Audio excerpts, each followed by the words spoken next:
Hi everyone, thanks so much for joining me for another Essential Support video. This is Christy Gammon with doTERRA Essential Oils and Team Share and Shine.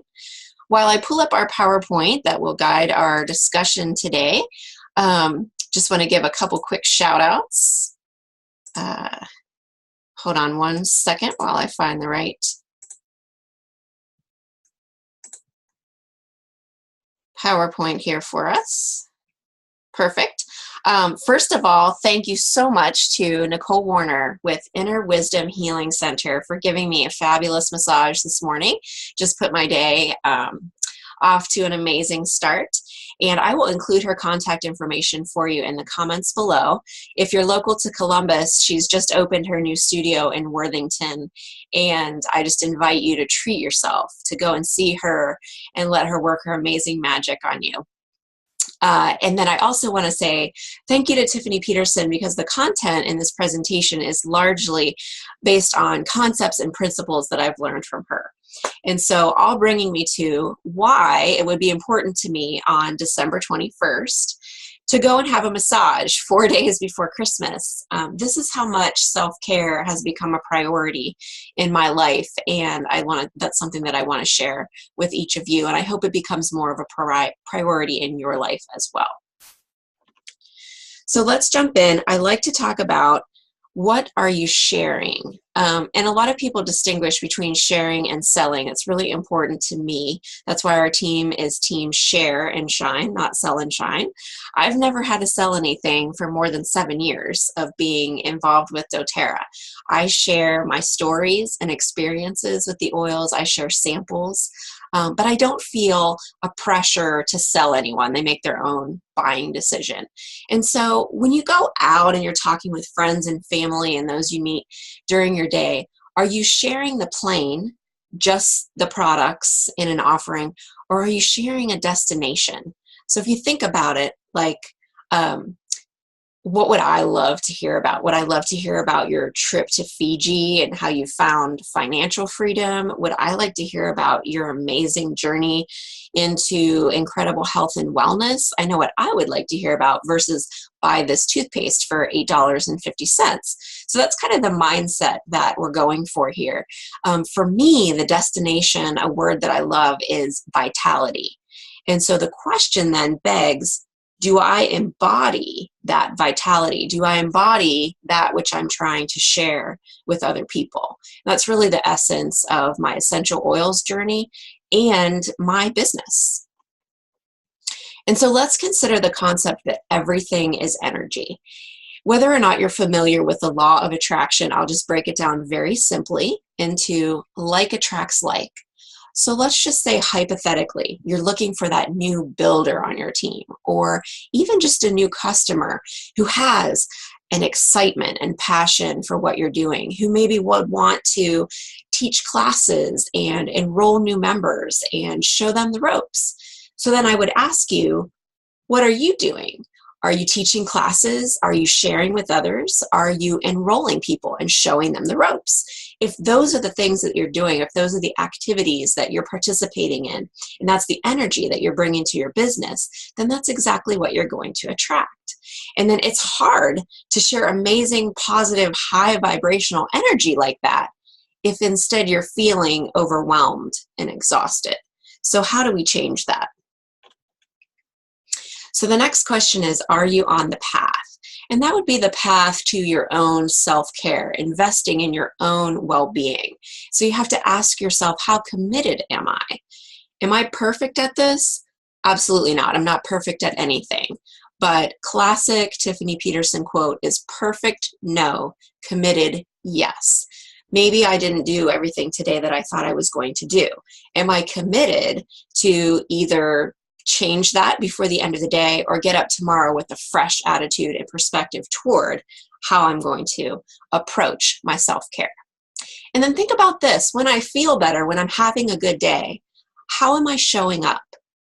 If I'm feeling better as a parent, do I maybe have more patience toward my kids? If I'm feeling better, how do I show up in my relationships? Maybe I'm a better listener. And if I'm feeling really good, how am I showing up in my business? Maybe I have more inspiration or creativity to offer. So where I want to land with this is that your own self-care is not a selfish act. It's actually an investment. It's a very selfless thing to do, because as you pour into yourself, then you have that much more available to you to pour out to the others who you love and want to serve. So I want you to say out loud with me, I give myself permission to thrive. Let's say it. I give myself permission to thrive.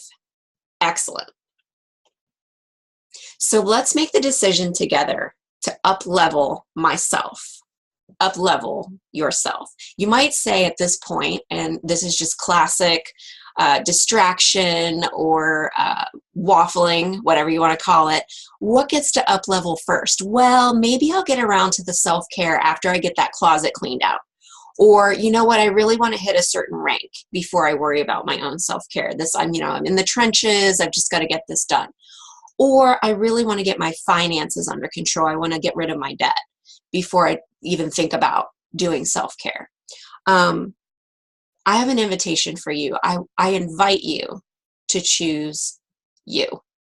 I invite you to come on this journey with me and reap the benefits of choosing yourself. And you will not be disappointed. The rewards that come from choosing yourself are not just for you. Like we said on the past slide, this is not a selfish act. This is a gift that you're giving yourself and to those around you. And then beyond that, be specific. If I were to say, you know what, this year I really just want to up-level my self-care in December. I really want to do better about taking care of myself in what could otherwise be a busy month of the year. If I had said something, that's pretty vague. If I had said something like that, then would I have actually had a massage this morning? Maybe, maybe not. Kate's last day of school is tomorrow. I could have justified all kinds of different things for my time today. But the reason why I chose it, the reason why I actually accomplished it rather, is that I scheduled an appointment. I knew I had a massage with Nicole at 9:30 this morning, December 21st. So that's happening. That's specific. So make sure you're specific with what you're going to do. That way you make sure it gets done. And then finally, you will perform to your self-esteem. So all those other things that might be bubbling up for you right now, your finances, your rank advancement, your personal organization, whatever that might look like. If you up-level your self-esteem, then that's what you're going to be bringing, that type of energy, to all those projects. And you're probably going to knock them out way faster. Okay, and so here's an assignment that I have for you. I would like you to create a joy list. Russell Nelson said joy is powerful, and focusing on joy brings God's power into our lives. Who would not want that? Joy is a powerful state of emotion and creativity that we can access regularly, provided that we are intentional about that. So that's why we're creating a list. We're not just getting an idea today.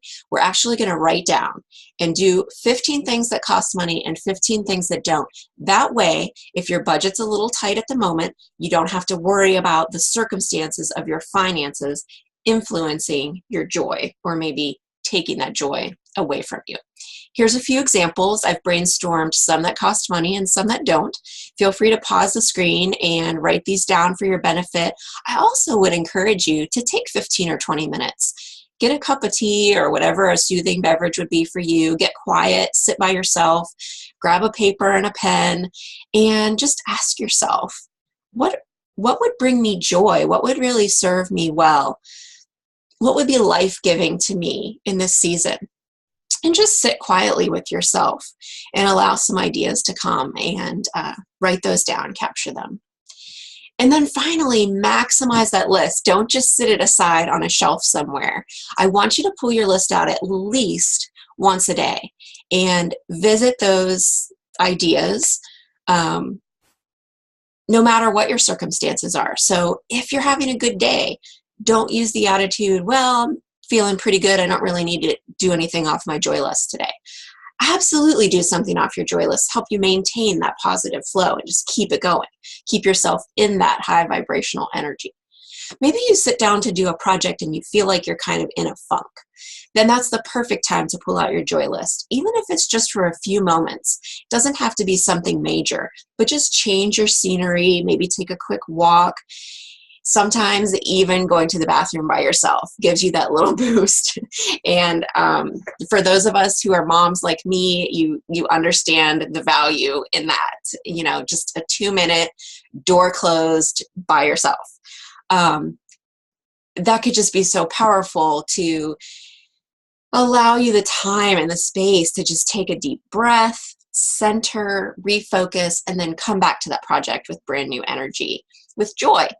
And then finally, every time you have a win, and it doesn't have to be that rank advancement that you're dreaming about. If it is, by all means, celebrate that. But maybe, totally hypothetical again, maybe you just got up 10 minutes earlier this morning than you did yesterday. For some of us, that's a big deal. So feel free to celebrate that. I guarantee you, every single day, you're going to have things that happen that are wins for you, that are victories. And don't lose sight of them. Those are great opportunities to express gratitude about the life that you're living and leading, and just reflect on that and celebrate that and bask in that with something from your joy list. And finally, I want to leave you with this thought. If this has occurred to you before, man, I'm really working hard. I'm in the trenches. I'm doing all these things for my home and my family and my business. I wish I had a sick day so that I could just relax, maybe curl up on the couch with a good book or a movie. That would give me the excuse, the ability to stop and rest and take a break. Please don't let yourself get to a place where you're wishing for a sick day in order to get that rest that you need. We are wellness advocates. We are in the business of health and wellness. So we want to be in a place where we're incorporating health and wellness into our daily routines, that we're making self-care a priority so that we don't have to get to a place where we're just desperate or craving for that rest, because we're building it in every day. I invite you into that, and can't wait to hear how you're incorporating self-care into your daily routine, into your life, into your business. Thanks so much for joining me for another Essential Support, and I'll see you next time.